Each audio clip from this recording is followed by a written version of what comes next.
Olá meus amigos aqui do canal, tudo bem com vocês? A Dell tem um kit de monitor com caixa de som embutido que é muito legal, é uma soundbar, né?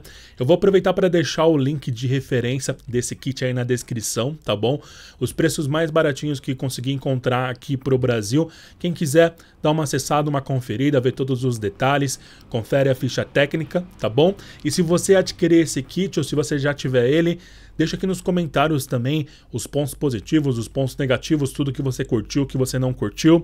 Esse é um kit que eu achei bem legal, ele tá fazendo bastante sucesso, a galera tá gostando muito, porque você já vai ter a experiência de ter um baita de um monitor de 21.5 polegadas, né?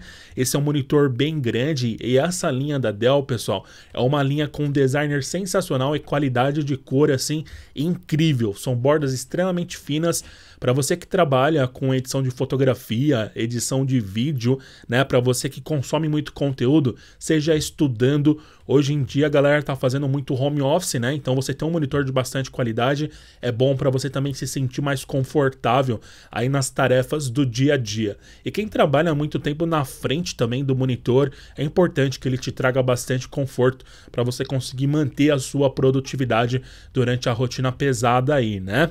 Tem gente que passa mais tempo na frente do monitor do que fazendo qualquer outra coisa, né? O computador hoje em dia faz parte da nossa vida de fato. E ele é um tipo de monitor, pessoal, com entrada HDMI, tá bom? Então se você tem essa necessidade, tem DisplayPort também e tem entrada VGA. Então nós temos aí as principais conexões em relação a monitores que nós utilizamos hoje em dia aí mais comum. Se você também tiver um console, um PS3, PS4, PS5, quiser conectar o seu videogame nesse monitor, você consegue conectar sem problema nenhum através da HDMI. Ele não é um monitor focado em jogos em game, mas você consegue ter uma boa experiência sim, porque já é um monitor de excelentíssima qualidade. Ainda mais com esse kit de soundbar, você acaba tendo uma composição muito boa, porque a soundbar vai se adaptar a ele. Então você vai conseguir utilizar aí a sua soundbar com o seu monitor, mantendo o designer e mantendo também a organização na sua mesa, que esse é um ponto fundamental. Beleza? Dá uma conferida no link da descrição aí, vê todos os detalhes. Se você garantiu o seu, volta aqui depois e conta pra gente. Gostou desse vídeo, deixa seu like.